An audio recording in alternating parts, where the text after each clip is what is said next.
No fate I dread, I know I am forgiven. The future sure, the price it has been paid. For Jesus bled and suffered for. Bluebird, do you know that there's a God?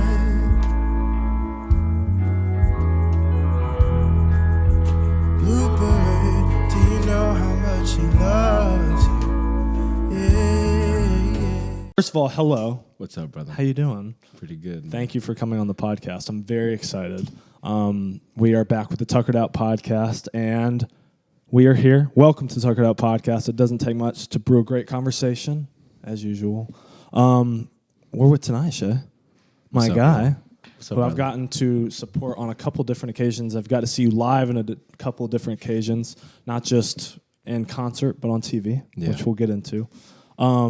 But first off, I want to give a introduction as best as I can. Oh my gosh. Okay. He's an incredible singer-songwriter, the mastermind behind the event Tour 3. He has songs on all platforms, including stuff that has hit over 200K, and he is a recent American Idol contestant.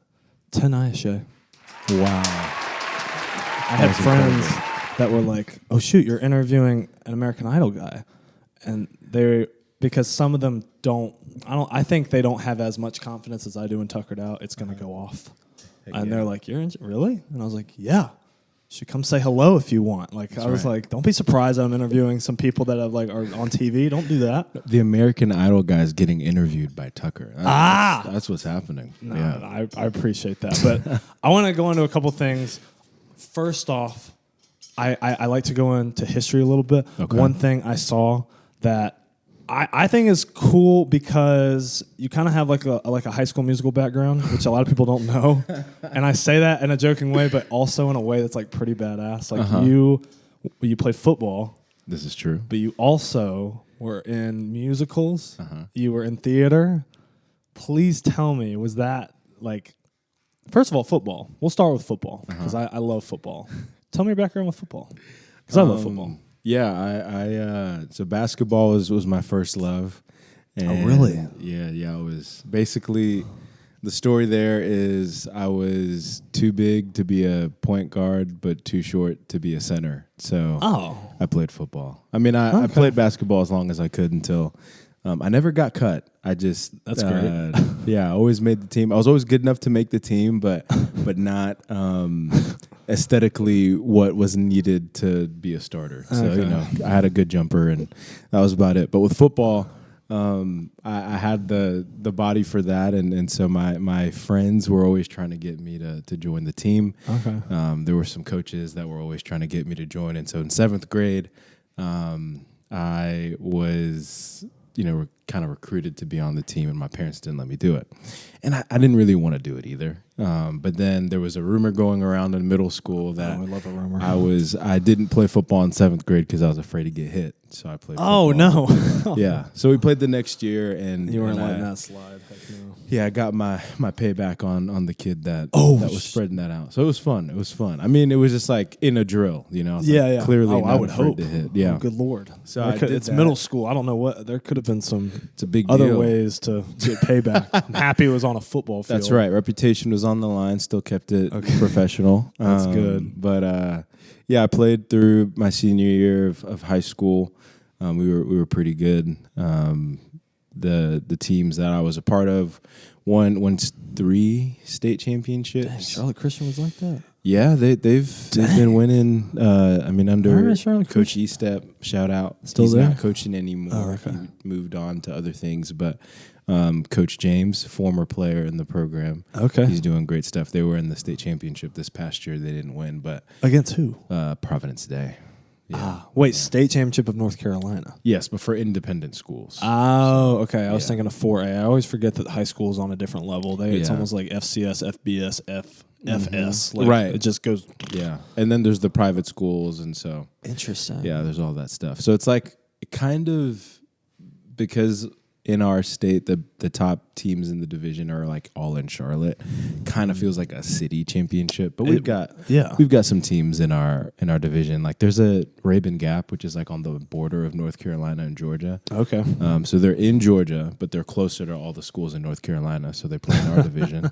Wait, any teams in Raleigh? I grew up in Raleigh, so who qualifies for that in Raleigh? I want to say is Ravenscroft in that? Ravenscroft. Okay. Yeah, they kind of go back and forth between in our division and in the division under us. Okay, and then like NRCA? Yes. Okay. Yes, okay. they're in soccer.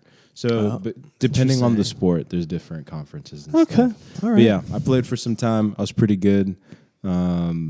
Not quite good enough to play college football. At least whenever I did camps, I'm undersized amongst football players, not regular people. Yeah. But so I was a defensive tackle, nose guard. So I'd go and we had these things called one-on-ones at camps where I've seen these videos. Yeah, it's a lot of fun. I wouldn't last. And so I would, because I'm undersized, I'd get put in the B group, and I'd beat everybody in the B group. So then they'd put me in the A group, and I'd perform well in the A group. But then the coach would always hit me with the, "Man, you're really great for your size." And as soon as that "for your size" came in, I knew wasn't getting any attention. So we just kind of moved on to being a regular kid. Okay, who do you follow?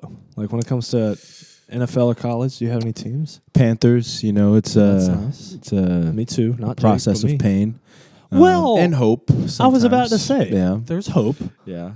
I mean, who cares if we've had bad years? Well, there's hope. Yeah, it's true. I mean, if that outside linebacker / defensive end could keep contained, we might have. You know so much more than I do, but yes. Yeah. Oh yeah.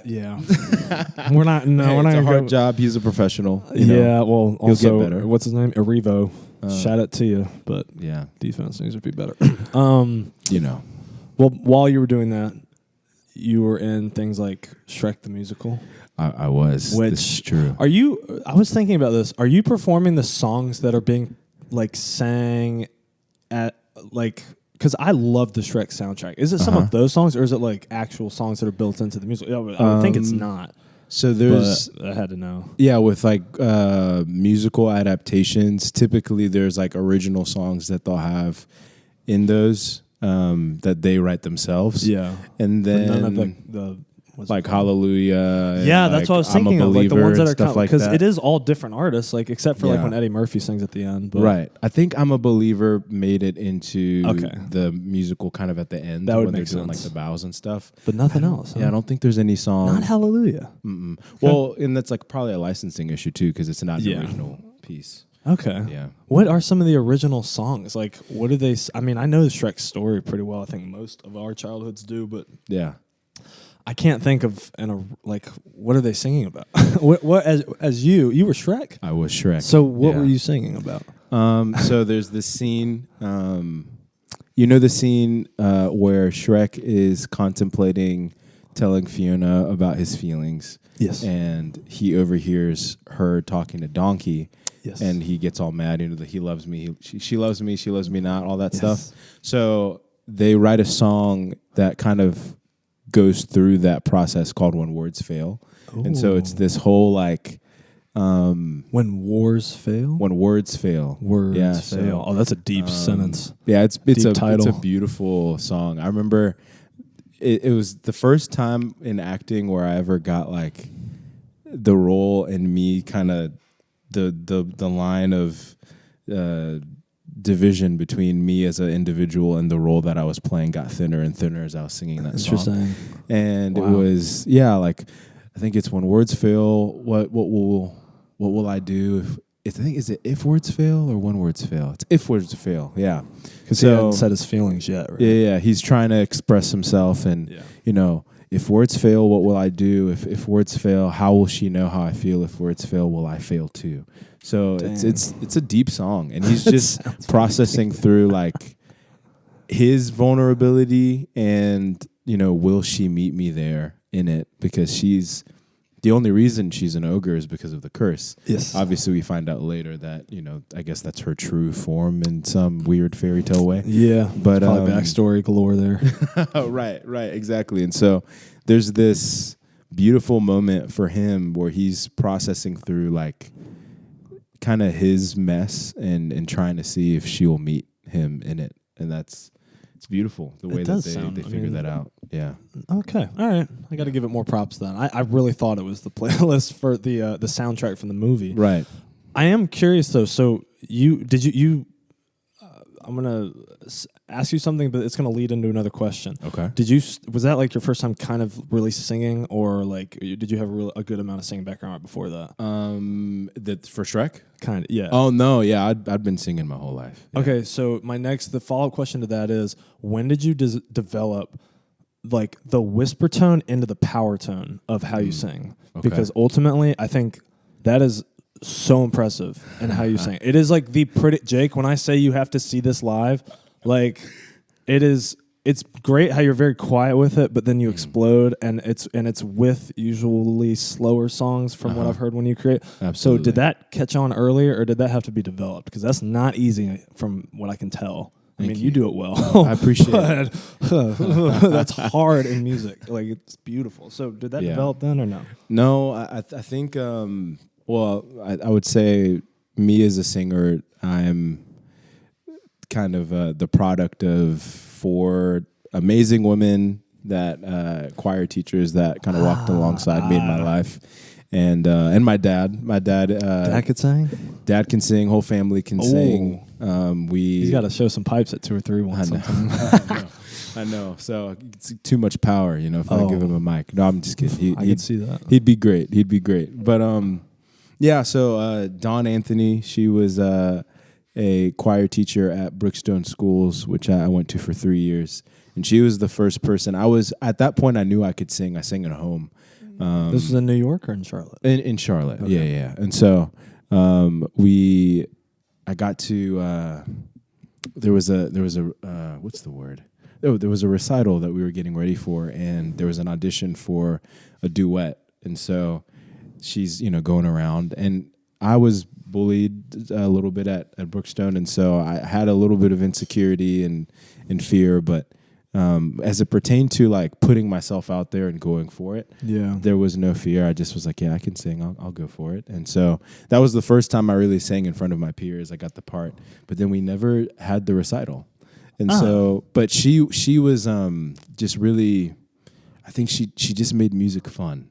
And so that was one of those 4 teachers. Yeah, 3rd and 4th grade, and then 5th grade, Alyssa Dennehy. She recently passed away.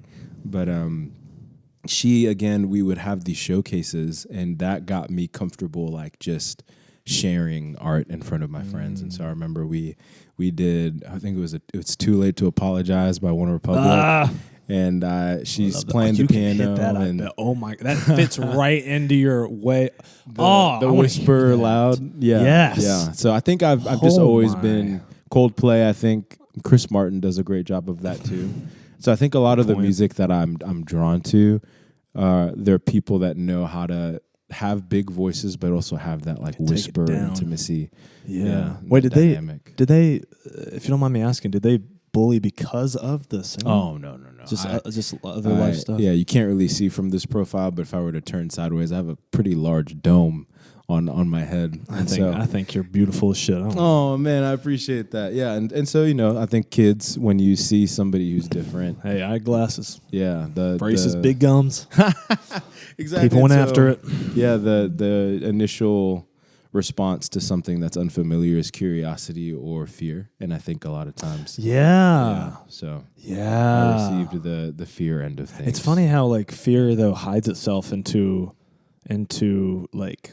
It's almost like trying to like almost. I'm not going to speak on just how people look, but just it's almost like tradition is threatened in a way, which it's interesting to me because I'm trying to always catch myself on that. Yeah, like I've run into people now that I'm older where maybe they have something that I would never know how to understand, like something that it could be something on their face and anything, and I'm always so curious about that, not in like a rude way. It's literally just like, how did that happen? Or were you born with that? Like, right?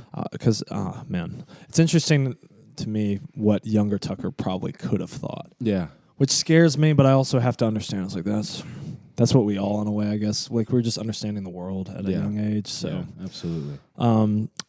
I was gonna ask, like with football, was that easily picked up by like your friends, like when the musical came around and whatnot? Yeah. Oh, sorry. Like, was it received well? Yeah, like I would hope so. Yeah. High school, it seems a little easier for some people, not everybody. It wasn't easier for me, but hopefully for you it was. It was. I mean, the great thing at our school, early on, the arts were, especially the theater department, was like super strong. Nice. And so it was like an event going to the musical or to the play, seasonal plays that they would put on, and it was amazing. And so I think when I was it was Shrek, and so everybody, that we were during that time where Shrek had all those memes and things. Still the slamming does. of the door. Lots of stuff, and so what is it? The Shrek is life. Anyway, so too many, and so I think when the play was coming around, it was track season. It was a spring musical. I did track, and so 200, 400. 800? 8 mile. Mid-distance? I figured. I know, I'm built that way, aren't I? you just, it's good, though. You got the stride. You got the stride. Yeah. Somewhat. And so, big guy, I can sing. You kind of need that for Shrek. And so, our math teacher, Miss Emery, she was gunning me down, and I was like, all right. She was like, kind of like, hey, you should do this. Mm-hmm. Oh. And so my one thing was so long as it doesn't get in the way of track. Which were you doing the 200 or were you like, I know kind of the bigger individuals did things like shot put or yes. I was a thrower and did the occasional 100 meter. That stuff's tough. Like people don't realize that's tough stuff to do. I know it's a quick thing. It's not as long as say like a mile or so, but the precision of all that is like, I remember helping them do because they held it at, I went to Sanderson High School and they did a lot of meets there because we had a pretty large stadium. And the specific nature of like shot put, a lot of people don't understand. I feel like it's very impressive. Very technical. That ball's not easy to hold. No, it is not. Nope. It was a lot of fun though. But good. There were some challenges just because I was at the time one of the top throwers on the team, but I wasn't there a lot. And so having leadership responsibilities but not being present and kind of being pulled to the musical all the time. It made for some challenges, but it was worth it, I would say. Yeah, man. Yeah. And I was gonna this is kind of a random tangent, but I saw some of the high school photos and your smile just doesn't change. So I'm curious, and you said this specifically to me, and I'm curious if this was picked up really young or recent. You said straight up you smile because you partly love people. And I'm curious just where that fully comes from, because when I'm doing my research, I'm always looking for talking about accolades or moments, but you specifically said that and it just seemed like there was something to tell behind that or an importance that I feel like I'd get from you. Yeah, absolutely. Or just your background with that. Yeah, so Charlotte Christian is mostly known because Stephen Curry went there. I didn't know this. Do you know that? You're NBA. Do you know that? Okay, all right. So he played basketball there, obviously, and he was in the same grade as my older sister. My sisters are 2 years apart. 3 years apart, 2 years apart. Anyway, math. That's not what I'm good at. I'm good at singing. So around my sister Ray, she was in high school, and we were, I think, at the age where she wasn't driving yet, and so we had to pick her up. I had to go inside to get her. So I was waiting on her to find her, and then Steph just came in, and all I really remember of it was, and at that time, I'm a little kid in maybe third grade, and so he's that's the NBA for a little kid. Was he already in the NBA by that time? No, he was in high school, but the size differential between a little kid and a high schooler feels like a normal massive person. And so he just comes and he just hangs out with me because he's friends with my sister Danielle. Oh, wow. And I remember that just being such a huge moment for me as a kid, because I was like, I mean, who am I? And this guy wants to spend time with me. And so I've always been, I obviously have never reached the heights that he has reached, but as it pertained to me in high school and in football, we'd always go to extended day and hang out with the elementary kids. And I think just making space for people was always important, because I'd had people that I looked up to and thought were thought the world of hold space for me. And so, yeah, I think that was a pretty big moment. And then just in general, like as I've grown up, I've realized that all the things that I love most, I've experienced them in its fullness doing it with the people that I love. And so, yeah, people definitely make me very happy, as introverted as I am. Yeah. You consider yourself introverted? 100%. Really? Yeah. I've always tested as an introvert, and nobody ever believes me. Yeah. That is surprising, though, because you're easy to approach. I feel like, I mean, maybe that's introvert's deal. I feel because people have told me I'm hard to approach and I'm more of an extrovert. So maybe, okay, it kind of makes a little bit of sense there. Yeah, we like people. It's all about energy transfer. So if you get a lot of energy from people, then you're extroverted. And if you get energy from kind of being alone or being with like really small groups, like this, I could do for hours. This is easy. Yeah. Well, how like we'll talk really deeply about this later because I want to get into 2 or 3. But like, are you okay in that setting? I mean, that's still pretty. I mean, that's like they're now. The couple that I've been to have held probably 25, 30 people, maybe more. So yeah, I think the most we've had is like 80-ish. It's pretty good. Like are you cool in that setting? Or? Yeah, it's fun. I think because I've kind of created with Salif's help. Like I've created shout out Sonorous. Yeah. They sponsored this. Hey, turn up, love y'all. And so love you. I've created with Salif like this environment where I get to kind of do the thing that's out of my comfort zone, which is like performing with friends. And so there's some talented friends. Yeah, I can be a little more exactly. Yeah, shout out to everybody that's been a part of that. And so I can kind of perform and put on and plug things when I'm also plugging people. If it's just me, it's a lot harder to do that. But yeah, I feel you on that. Fun. Yeah, I think that's why like it's so good to interview artists that kind of get it. I feel that way about Tukr'D Out. I ultimately I wouldn't be able to talk like I wouldn't be able to have like a feature of an artist. Yeah, and then most of it be me. It just doesn't like I want the chance to highlight people that I think are amazing. And I want a part of that. Like Absolutely. I feel like I'm a good interviewer. I love being curious. But man, I love when I have the chance to highlight like friends and people I think are talented and people that you see up close and you realize like other people need to hear this person. Absolutely. So I feel you on that 100%. Yeah. My goodness. It's like I don't know how long I can put myself in positions where I'm having to be like the main event, but I can for sure walk alongside my friends and make us the main event. And so that I have energy for, that I can do for a long time. And ultimately it does make me more comfortable with promoting things. And so when I am by myself, it helps me because I've practiced it in kind of lower stakes, like all the pressure and all the attention isn't on me. And so it helps me get to those spaces where I can kind of hold it myself. So.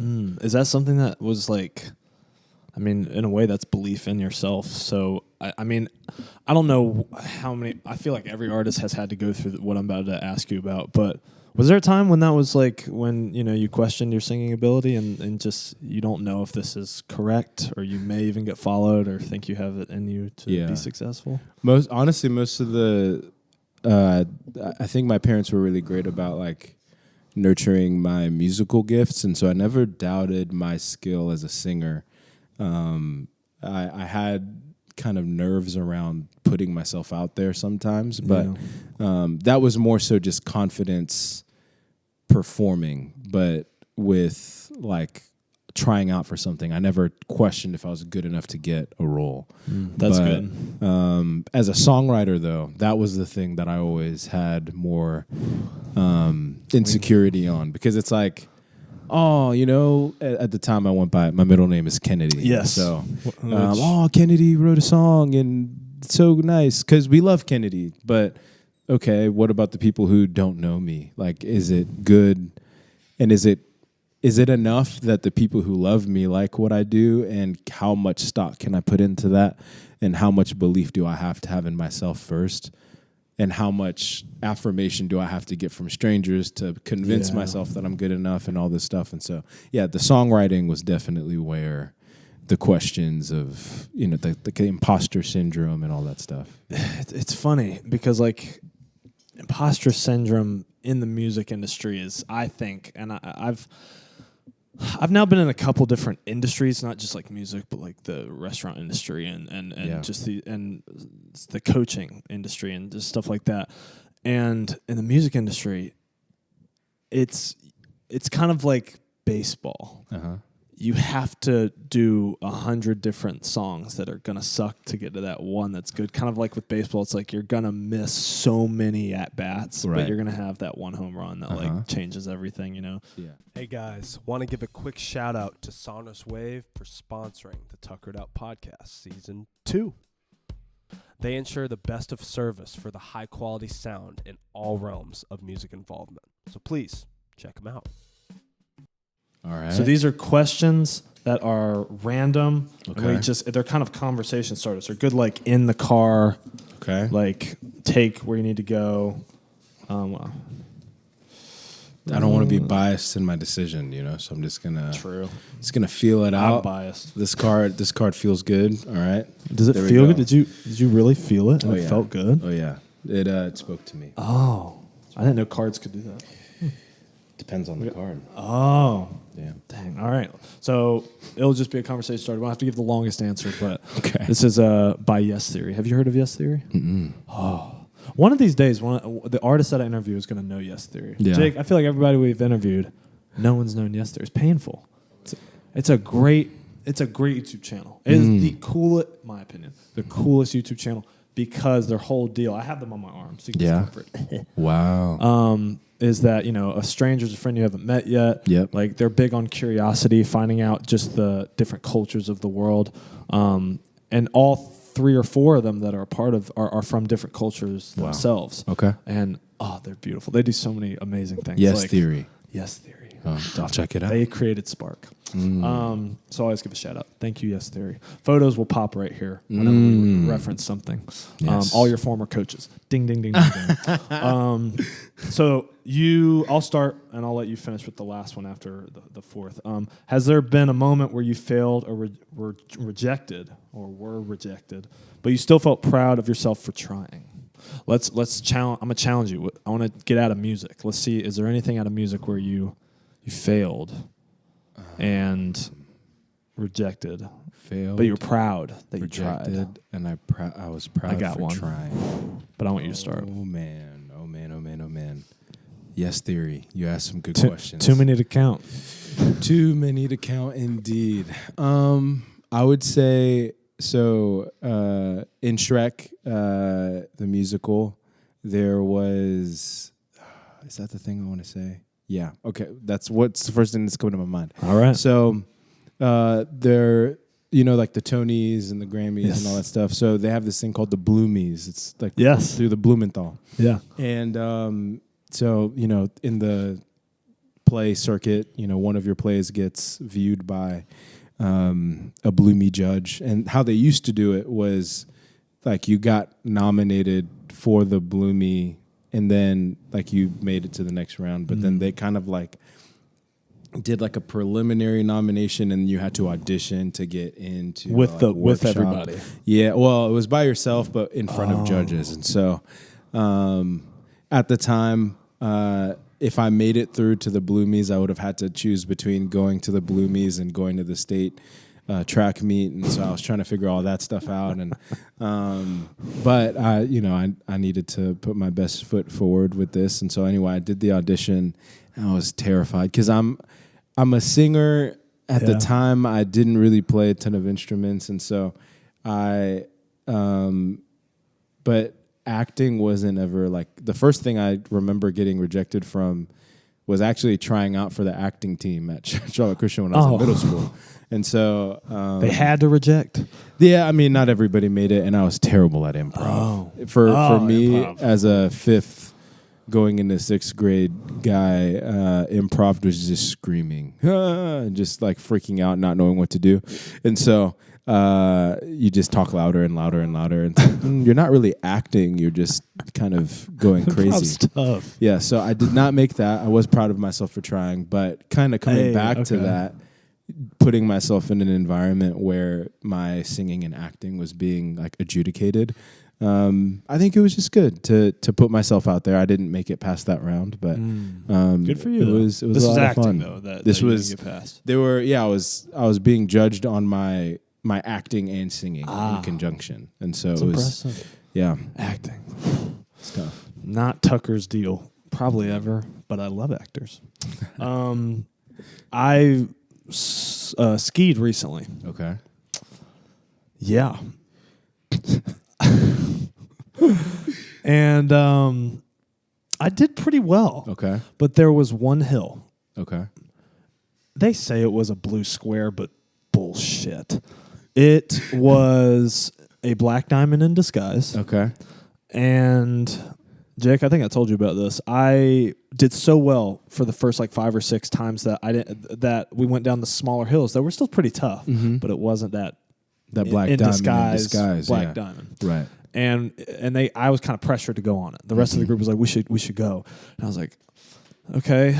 And like the thing was steep. The thing you look and it was kind of how my eyes are now. It's like, you're like the ground. It's just the ground. I know the ground's down there, but like there's a hill here. Like it was tough. And what's stunk about this, but also what I was proud of, is that again it was a very hard slope. Yeah, you don't go on it on your first day. I had not been skiing in 7 years. Okay, and I went down it and fell about. I think I face planted 3 times and fell about 12 times. Wow. And it was only it was only one part of it. So I got down the rest of it because it led into the part that I knew how to do. Okay. But for that first half, 12 times. Like wow. But they told me at the beginning, like, fall if you get nervous. Like if you think you're going too fast, you're not ready, fall. So I was like, bet I'm a fall. I don't give a shit. I'm gonna fall. Yeah. So I kept falling. And what stunk, the only thing where I was embarrassed at times because people were just passing me, just nonstop. All my friends had to wait for me at the bottom because I just kept falling. I had to get myself up and click my skis back in. But I was so proud because like that, it was a hard hill. Hard hill. Like you don't just do that hill. Right. And I did it. And you got back up. And I got back up and I was so proud I did. And oh man, that was a tough day. Yeah. So yes, I skied, but my goodness, I face planted as well. Here's to skiing and black diamonds in disguise. It was such a disguised black diamond. I don't know what they were thinking it was one. Anyway, your question, what you got, brother? What is the value of yours to follow no matter the circumstance? Oh, that's easy. The big value that I love is like understanding that it's like everybody's mad. Like the fact that like everybody's different and weird. Like accepting that. Right. Like not thinking that someone's perfect. Like I could look at like the Super Bowl was yesterday. Fantastic Super Bowl. Mr. Bad Bunny killed. I cried. Yeah. Lit, right? And a lot of people could look at that. And I sometimes will look at that and be like, I don't know how, like the amount of stuff he had to go through to get to that. Like, it's like no one else can do that. Yeah. But like, that's a bad perception. Like you don't know where life will take you. He is crazy just like me. His craziness turned into a career in ways. Yeah. And I have to always understand that like everybody's crazy. Everybody's different. Everybody has weird quirks about them. There's no way around it. And if you can accept that, you'll look at everybody that maybe you have a crush on, maybe you think it's just in a higher status business-wise, and you understand, like, okay, like, maybe I don't know some of the stuff they know yet, but, like, they're just as crazy as me. And that value will never leave. Never. It's a good word. What's yours? Value of yours, of mine? Oh, no, you're great, man. You look beautiful. Vulnerability and honesty are always worth doing and walking out. And so if I'm afraid of an outcome because of what my vulnerability can do, that's usually when I feel like I have to. Oh, that's so, yeah. Just being honest and open, and faith is important to me. And it says, I can't remember the address, so Bible scholars, you can do what you do, but we are saved by in the comments. That's right. We are saved by the blood of the Lamb and the word of our testimony. And so, if my story is part of what saves me, and that means that if I muzzle parts of who I am in my story, that I'm actually like putting myself in chains. And so part of my salvation, part of my freedom is in the honesty and the embracing of who I am, what I've been through, and my story. And so anytime that I can and anytime I feel afraid to, I choose to be honest and vulnerable and hope to lead other people into that as well. Cool. So respect. thank you, sir. Next question. That was a deep answer. We're going to get into a funny question now because I can already see. I'm like, yep, this is all right. Well, this might go deep too. When you were a kid, which fictional character inspired you to be greater and why? Oh, man, Troy Bolton, man. Oh. My head's in the game or my heart's in the song. Oh, my. You know. Please do a rendition of that next time you do it. Yeah, sing, I'm trying to think. What's a good... one song I love by that whole thing was... Can I Have This Dance in the third one? I sing that thing randomly. Yeah. You know what I'm talking about? It's been a while. I don't know. But you watched the third, though, Oh, right? for sure. Okay. In theaters and everything. Yeah. Oh, yeah. What a time. What a time. No, yeah, a fictional character that inspired me to be better. But that's a good answer. Troy's a good one. I mean, I think... I'd stick with it. That's a good one. Yeah, the music and the athlete, you know. I think I was always... torn between those things. I never saw myself in Troy Bolton at all, but I would say so. We'll go with that. Mine is I'm gonna say the first thing that popped in my head. Yeah, Max from the Goofy movie. Dude, do you know who I'm talking about? Like the kid, like the Goofy son. Yes. Okay. You see this movie, Jake? You know? Oh, okay. I'm Goofy movie 2, I think. But that's like, movie. That's when he's in college. Yes, but like the first one though. Yeah. Like Roxanne. Like wait, so Roxanne's in the first one or in the college one? I think. Well, I know her. I haven't seen the second one. I've only seen the first one because I don't want it to be ruined. I'm that guy. But the reason Max is inspirational to me is because one thing he did, which I thought was so cool. Just when I think about this as an adult, I realized like, oh, I've kind of done that. He kind of manifested that whole movie. Like if we're thinking about it, like how that movie came about, he was like, I'm gonna perform with Powerline. Like I have to get there. I know it's gonna happen. Like and he ended up doing it. And I've had moments like that where it's like, you know what, I'm gonna work with my favorite producer. Yeah. I'm gonna interview bigger artists. I'm gonna interview touring artists. And like you don't know how you're gonna get there, but you just kind of keep like whacking at that tree. Yeah. And then it falls. Like I don't know. Right when I read that question, I was like, you know, Max. I like that.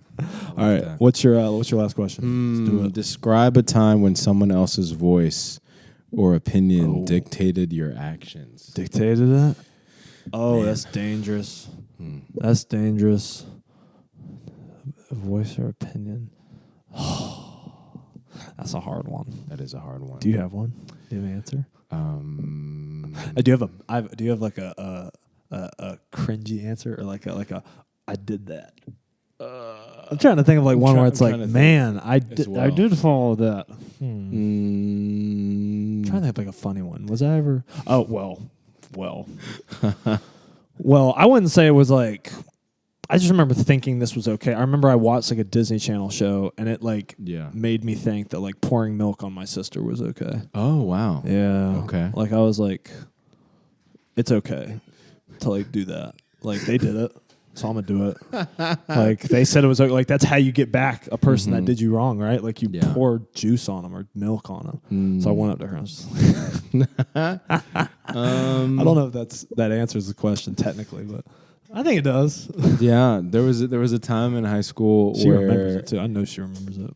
We went on a football trip, and man, I never do pranks. And me either. My roommate had pranked all the JV players. And there were a group of JV players that wanted to get back at him, and we're in my friend's room. He just stealing their toiletries. It was like that's cute. Yeah, it was easy, you know, Christian private school pranks. And I'm in a room with my friends. We're playing Super Smash Bros with some teammates, and we hear a knock on the door, and hey, can we have your room key? And I'm like, why? We want to get back at your roommate because he's been messing with us. And we're like, I mean, I never get into pranks. And I'm like, it was just a weird day for me. And so I just remember being like, man, you're always the goody two shoes. Like, just be bad for a sec. Just relax. Just let them have fun. And so I look at my friend and I'm like, this isn't bad, It's right? not gonna die. He's like, no, yeah, it's fine. And I'm like, okay. So then I go, well, what's in it for me? And they're like, we'll give you $15 and a packet of gummy worms. Oh, so I'm like, yeah. we got a deal. Sold. Wow. What was the prank? It got me in trouble. They put his mattress in the shower, and which is that's a great prank. Yeah, vandalism. But yes. What's that vandalism? Because it's hotel property, you know. So we get the JVs get noise complaints, and we get called outside. And wait a minute, but the mattress is in the shower. What's the problem? That's not. Hey, look, I don't run the hotel, so we. Oh, it was the hotel. There you go. Oh no! So we get called outside.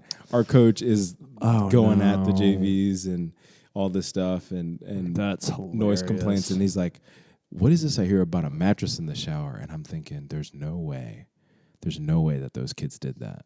And long story short, it was a sting operation. I ended up getting suspended from the game. It was a tough time. Operation. Yeah, well, they were trying to get to the bottom of all the stuff. Oh my gosh! Yeah, so that's crazy. It's a tough time. Dang. Yeah. Senior Good year. ending to Spark there. That's right. Gummy worms. Yes. Give me. Yep. Yes, please. Thank you. Yes, please. I needed that today. Yes. Okay, we're gonna go back into the music. First thing that I was listening to your music a lot in the past few days, as I told you. First off, a couple songs that spoke loud, which I was like, dang, because first of all, I think I want to give you a chance to just talk about why you write the way you write, but I also want to just tell you that some of the songs, I just want to tell you how I felt as I was listening to some of the songs. Yeah. So Walk With Me, in my opinion, has incredible harmonies. I was like, whoa, that's okay. All right. Can't I haven't produced that well before, but okay. There's a long titled one that I'm not trying to look at. I don't want you to tell me it because it has Lover in it and it has Mine. Yep. And it's my lovers will be mine and I will be my lover. No, it's not exact, but it's in that regard. I'm gonna do it because why not? I am my lover's and my lover's is mine. You were like 80%. I was in the area code. You were. That song's chorus made me think of Lion King.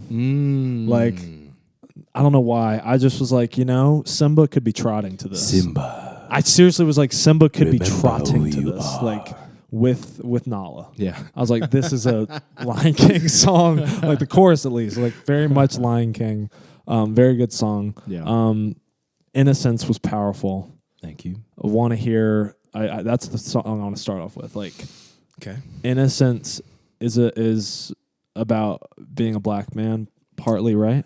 Yes. But tell me more about that because I just what made you feel that you needed to write a song like that, and what time were you in? I think I wrote this song in January of 2021. Okay. I can confirm that, but it would probably take too long. Anyway, George Floyd had just been murdered, and I think I was just carrying the weight of seeing people that looked like me be killed in different circumstances, and Trayvon Martin was kind of the first iteration of that for me, my introduction to watching the trial and all of the information and evidence and things that were getting thrown around just turned into, was he on top or on bottom? And hearing certain things about what does it look like to not belong in a neighborhood? What does it look like to look like you don't belong in a neighborhood? And what attire makes somebody look like they do belong? And I can imagine well, I can't imagine what it would feel like to be walking to my dad's house and then being accosted and confronted and then getting into a physical confrontation, all around being profiled by that. And so, those were kind of like the introductions to me of like, is the legal system for me? Do I belong, and what does that look like? And how do I engage in a world that has a perception of who I am based off of what I look like and what I dress or what I'm wearing? Yeah. And then other cases throughout the years, and you're just kind of analyzing and interpreting what the narrative is based off of people's lives being taken from them, whether they were committing a crime or not. And so when George Floyd happened, that was kind of like the breaking point for me. And so I just wanted to write a song that expressed my feelings about that issue socially through the lens of like my first time getting pulled over. So the first verse is me talking about I lost my innocence when I think it was 14. Yeah. And it talks about, because that was when I saw like the way that my perception, my worldview changed when I saw what happened with Trayvon Martin and how that was played out in the legal system. And I lost my faith in the justice system during those times. And I lost my faith in the people around me when I'd hear the comments of assumptions and narratives of who Michael Brown was before evidence came out, things of that nature. And so I'm like, wow, if the world around me and the people around me that I'm walking alongside are saying these things, then what would they say if I was the person that was killed? Would their assumption be that I was guilty before hearing anything about it? And so that's kind of the first verse. And then the second verse is me chronicling my first time getting pulled over and the fear that I had. And, I get pulled over, I'm headed home, about to go to the airport for a missions trip. And everything that my dad had taught me about the protocol for what you have to do when you get pulled over just completely went out of the window because I was just terrified. And and so it's just, I remember walking away from that. The cop was very kind and all this stuff, and none of what I'm saying is to paint a narrative on what the police force is as a whole or anything, but I do think walking away from that, like, nobody should feel the amount of fear that I felt when I was getting pulled over. My hands were shaking so much that I couldn't get my license out of the little pocket that it sits in my wallet, and so I gave him my wallet, and he's like, "No, you have to take the license out." And so my hands are shivering the entire time. And anyway, he gave me a warning. Love the guy. Wait a minute, love the guy? Hey, they got no beef with him. But I think just processing those feelings of fear, how the world sees me, and why doesn't the world see me the way that God says he sees me? And why can't we see each other that way? It was just kind of processing all those emotions. And that was the best I had. Thank you for sharing that. Absolutely. I listening to it, first of all, great song. And what I thought was really cool, I like to really interpret songs based on songwriting, not just like sometimes when I think it's like, okay, the song story is that, okay, so how's the song written? And whenever I hear a song that has a build up, kind of like yours did in Innocence, like it started kind of slow and methodical, telling a story, and then like the words kind of got more powerful. And when I mean powerful, like you were almost like yelling the words, not almost like partly singing, but also like screaming. Which I thought was super interesting because it sounded almost like it was a fear of not knowing what was going to happen and letting the thoughts of what could happen just stroll. Yeah. And I found that just I was just very happy that that's a song in your and what's the word? Shoot. My repertoire. Yeah. What's the other word for it though? Catalog. My arsenal, my catalog. Yes, catalog. I just found that to be an incredible outlier of a song and songs that I was listening to with yours. And I was so happy to hear that. because I'll never know how that is. Like I think that's one thing that I struggle with, like because I have so many beautiful black brothers and sisters that I love dearly, like that have done so well for me, like just it's interesting. It's interesting that it wasn't too long ago where this wouldn't be a thing. Like if I was born in born in a era that didn't allow it just is something that baffles me. But the right era wasn't the wrong thing to say. I know. I'm happy it didn't come out. If I was born in the right decade. No. That was accurate. It does, like, I will say one thing that I think about sometimes that I think is like I more think of it because I obviously I can't go back, right? It's part of the history. But I always think to myself, like, I wonder how many Beyoncés and Obamas, like, died or got their freedom fully taken away. Yeah. Just for trying to be them, and even a small capacity like that hurts to think about. Absolutely. I will be honest. Like on a different song that you wrote, because I'm curious if there's a story with this. Were you like driving down the highway when you wrote Bluebird?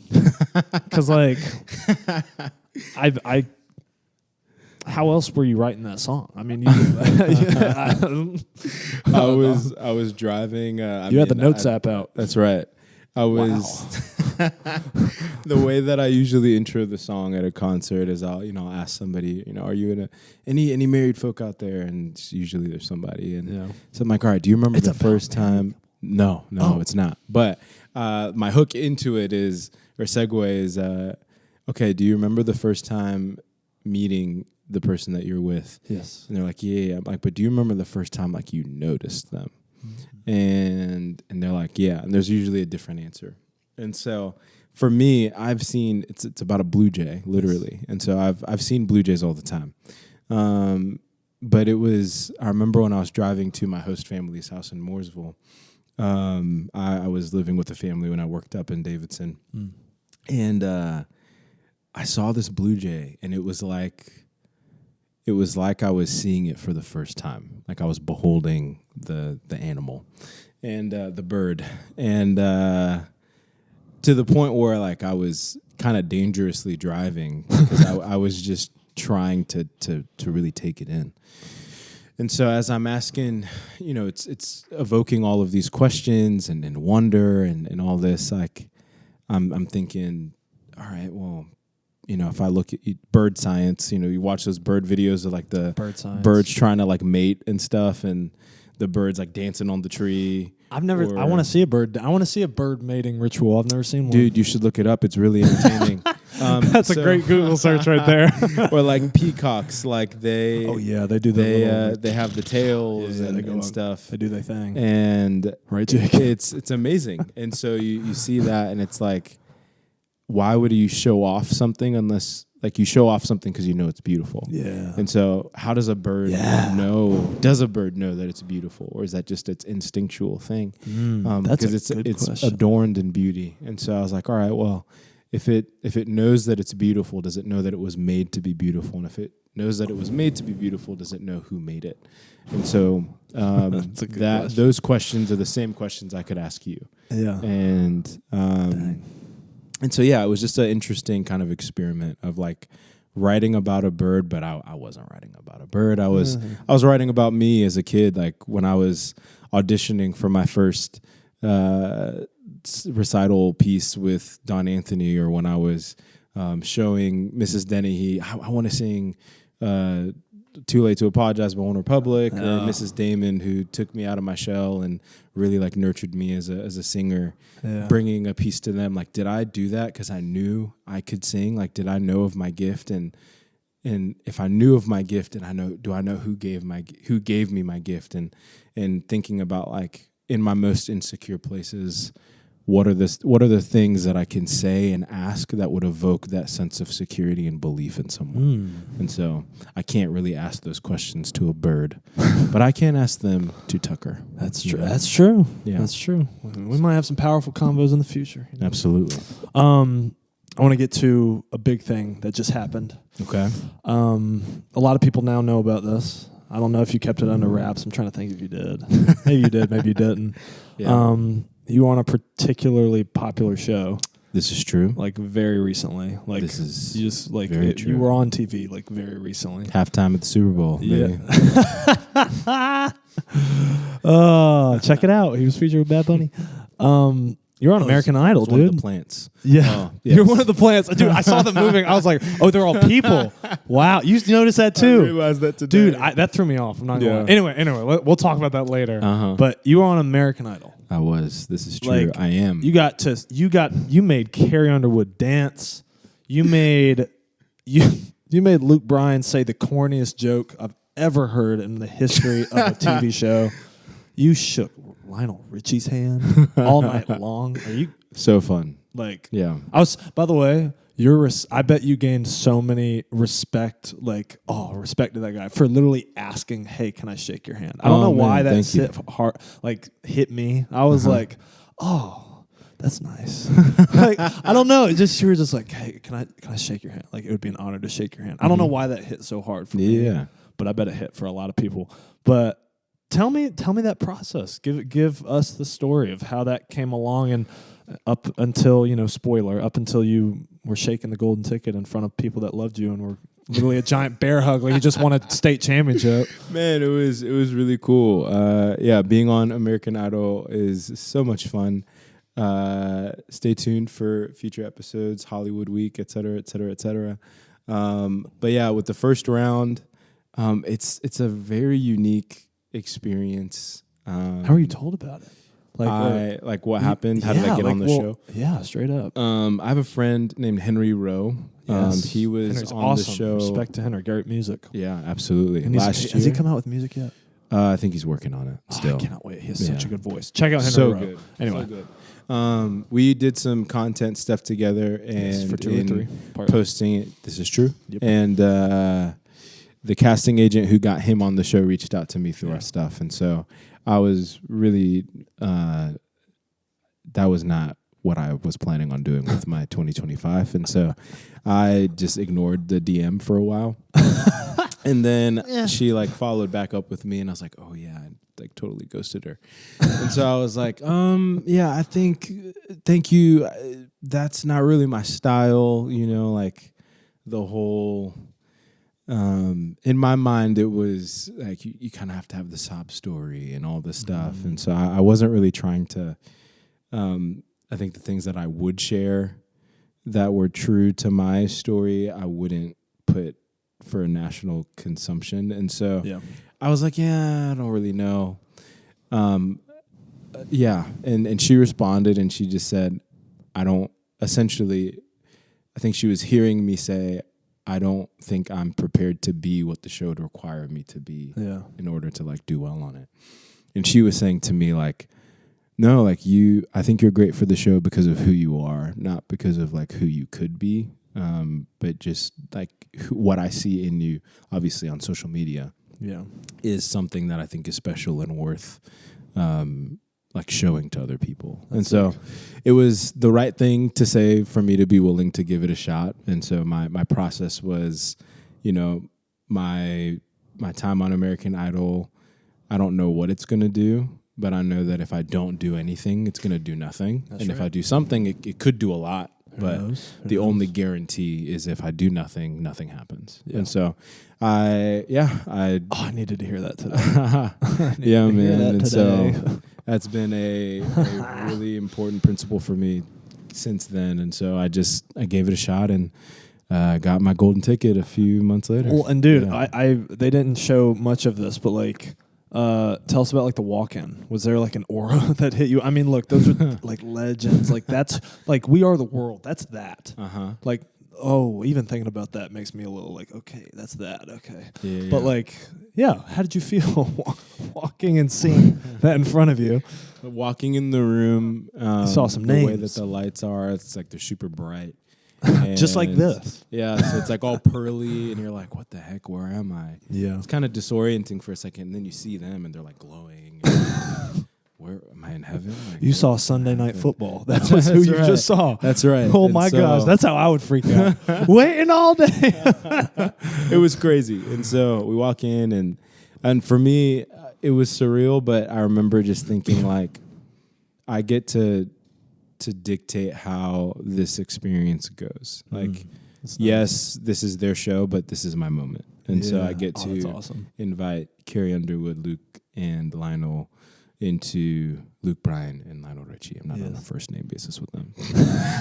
I get to invite them into my moment. And so I kind of treated it like, I used to work for the church for a long time. And so if I met a first-time guest, how would I treat them? Yeah. And so I treat them with warmth. You're inviting, you're welcoming, and you're trying to make them feel, one, prepared to like enter into the presence of the Lord, but also to enter into that with you. Yeah. And so you're setting the space for them. And so when I walked in there, I was like, all right, I'm going to set the space and invite them into it. And that was kind of it. That's sick. It was fun. And I mean, you had this is the last thing I'll say about this. Like, you had an incredibly giant welcoming and support party that came like the moment right after. It's like you went, hey, hey. You got a football fumble bear hug. Like it's almost like someone dropped the ball. It's just like, oh, get it. Like, broke my guitar in the process. Did you? It was very nerve wracking because I was like, I almost hit Ryan Seacrest.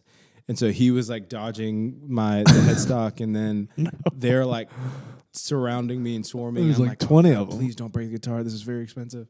No. But it was really sweet. They broke the guitar? Sweet. No, they did not. Oh, whew. It survived, but it was a lot. It was a lot of fun. That's awesome. About 18 people just ready to love on me. Yes, and you very much deserve it. Very much. I didn't even get to this because I wanted to hear those stories, but like.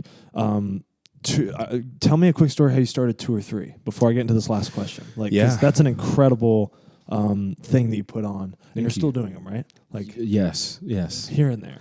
We're trying to figure it out. Okay, all right. But the plan is to continue. I was so mad I missed the last one. I got my dates wrong. So angry. But anyway, there will be another. Yeah, how did you decide to do that? And why 2 or 3? What's the name title there? 2 or 3. Oh my goodness. Again, not remembering. That's okay. Tukr'D Out's a put on the spot podcast. Sorry, let me see if I can pull up I'll answer and search at the same time. There's a scripture that says, "Where 2 or 3 are gathered in my name, there I am among them." And of course, what I pulled up it's the phone deceased. Matthew 18:20. For where 2 or 3 are gathered in my name, there am I among them. It's not really about, anyway, the way that I look at that scripture is God, Jesus, he enjoys the one thing that we can do if we want to guarantee that he is with us in something is to do things together. Yeah. And so I think as a team, I grew up in team sports, did plays, things of that nature. Whenever there's a group of people with one aim in mind, I think beautiful things happen. Nice. And so whilst a lot of that scripture is used in like church settings, I look at that as what does it look like for us to gather together as people who love music and want to share art. So it's called 2 or 3 with Tinayeshe, in the spirit of art and company. And so getting to appreciate art that is being shared amongst the people that I'm co-performing with, experiencing who are fantastic and experiencing their company, the gift of their company, and the gift of the company of those who want to give our art their attention. And so and patron. Anyway, here's the right word. Yeah, that's right. Patronage. There we go. I think it's patronage. And so anyway, it was just we had an album release concert in 2024 in September. I was releasing Through the Valley. Nice. And it's 7 songs, and so that's a pretty short album release concert. Nice album release. And so I did the album release. I played through my songs in the context of a writer's round. And so we opened and closed the night with the song together, and then we did the same format of 2 or 3. But that was not the Henry Elliott one. No, it was with my friends. When the concept started to it was with Charles Michael King, Hollins Cutno, and Sophia Lyle. Dude, Charles can sing. He can. My goodness. And so Salif saw that, and he was helping out with the sound, and the sonorous wave of it all. Dude. And he met up with me after, and he was like, dude, we've got to make this a thing. When you hear that from, that's why I'm continuing. Like, he is so good at inspiring. Yeah. So I gave him a throwaway comment, and I was like, because, most of the time it's like when people are like, yeah, we should catch up sometime. I'm like, yeah, let me know. We can make it happen. They never reach out. And so I was like, yeah, dude, I'd be down. Like, let's meet up and talk about it. That's sick, man. And I'm assuming that he's going to be like, yeah, I'll get back to you and not do it. And then he's like, yeah, we can meet up tomorrow for lunch. And I was like, oh, he's serious. And so we met up at New Zealand Cafe, and I didn't have the name of it yet, and he told me to think through some ideas and came up with the name, and we did, I think, I want to say we did 10 out of 12 months, but I think it might have been like 8 out of 12 or something. But it's sick. You guys have created such a cool thing. I've been to a couple. Not only do you bring amazing artists, but it's very inviting. It's very easy to enjoy, and it's very easy to cheer on the people that are there. Thank you so much. So thank you. Please continue, because I'm going to bring. I'm a couple of my friends have gone, but I'm going to keep bringing people to it. Thank you. The last thing we'll do 2 more things. So okay. Last thing, I like to ask this question because I think it's important for the people that follow you. Understand how much they've been important to you. I always love to ask the artists, like, is there a comment that you remember from someone that likes your music, if it's a fan, a family member, that has kind of pushed you to continue your craft? Just something that has hit you like, oh man, like that meant something to that person. This stuff is probably powerful, or it is like, so I'm curious if someone's hit you with that. And it can be one thing, one small thing, or anything. It honestly, I would say in the 2 or 3 space, just some of the co-collaborators that I've been, co-performers that I've done, co-collaborators is redundant, collaborators and co-performers that I have done the show with. One in particular, he just reached out and was talking about how like people don't tend to, for some reason, invite him into stuff like that, or like invite him back. And so when I had reached out about doing another one together, he just like doubled back and said, hey, like, I really appreciate the fact that that's amazing. Not only that you asked me, that you actually want me back. Yeah. I was like, why wouldn't I want you back? And so that was really special, just to feel like what I was doing was impacting, like it actually mattered to the people that I was doing it with. Sick. And I think, like, I mean, things like people have said, just the environment has been like inviting and welcoming and different in the way that we're allowing people to engage with the art. And so those have always been really, really kind and kind of like wind in the sails to keep going. That's awesome. For sure. You deserve it very much. Thank you. I want to give a last technical thing I'll do, and then we'll do a little game. Okay. I love to give my flowers to the artists from just my perspective, like why I invited them specifically on the show, or just like what I've noticed from their thing. One thing that I noticed about you, and it didn't take me long to be like, wow, is that you're one of the easiest people to smile with. Like, I'm like, dang, it's so easy to smile with this guy. Like, and we're both kind of lucky because like we work with Sonorous Wave. Like, Salif is ahead of that, and like he's just as easy to smile with. Right. So like I find that so comforting. Like, if you can get someone else to smile and all you're doing on the other end is smiling, that to me is like that's powerful. Yeah. I need more people need that so badly in life. I think I'm gonna say this as a huge compliment. Not at all surprised that you got highlighted on American Idol. Not at all. Your voice, not only is it pretty, but it does stuff that I feel like you really want to feel when you listen to music. You want to feel anything at all. And I think you actually, not only do you tell really good stories through how you sing, but you're so good at and I said it kind of at the beginning, like you start somewhere and it can get very powerful, but then it can come right back down. And that is something that had to be built, and that is not easy to build. Like, you had to practice and have mishaps and things where like, oh, that didn't really sound good. I need to try that again. And I can just tell that has been polished in such a beautiful way. Thank you. Oh my goodness, please keep making music that is in that regard. Thank you so much. That I want to end it on that, because you really, is there anything coming up that we should know about? The album is close to being done. Album is close to being done. And actually, I want to say something about that. I wasn't going to say anything, but I do want to contribute that. So, and you cannot stop me from doing that, what I'm about to say. Okay. Don't. Okay. But is it okay if I pay for the rest of what you have to pay for the album? Oh my goodness. Can I do that? I mean, you told me I can't stop Okay, you. good. So. I would like to. It's not too much, but I think Thank you I so really much. want you to have this album, and like I'm trying to do better. It just I don't care how, but I want to contribute to just music for people that I think just deserve it very much. So if that's okay, off air, I'll give you the rest to help you with that album. It's a huge blessing. Yeah, Thank you. I would like to. I think it's not hard for me to do that to a guy like you. But is there anything besides that like coming up? Any like things we should look out for? Obviously, American Idol. We would hope more stuff coming from that. Stay tuned. Hollywood Week's coming. Boom, boom. I'm very excited about. There's a picture of my man. That's right. My performance and hoping to see it. Hoping for you guys to see it when it comes out. So that's right. Yeah, it was amazing.